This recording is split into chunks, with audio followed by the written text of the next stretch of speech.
बातमी आहे साम टीव्हीच्या इम्पॅक्टची। कोल्हापूरच्या आदमापूर इथल्या श्री संत बाळूमामा देवस्थानामधल्या कथित आर्थिक गैरव्यवहार प्रकरणी आता गुन्हा दाखल करण्यात आलाय।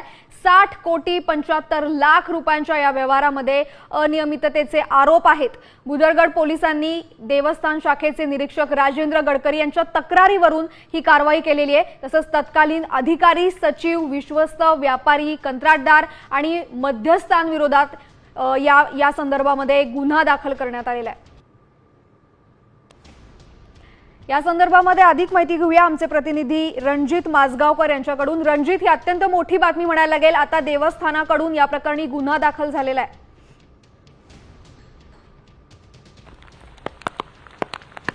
खरं तर महाराष्ट्र, कर्नाटक आणि आंध्रमध्ये लाखो भाविकांचं जे श्रद्धास्थान आहे ते म्हणजे बाळूमामा, आणि 60 कोटी रुपयांचा जो भ्रष्टाचार झालेला आहे या संदर्भात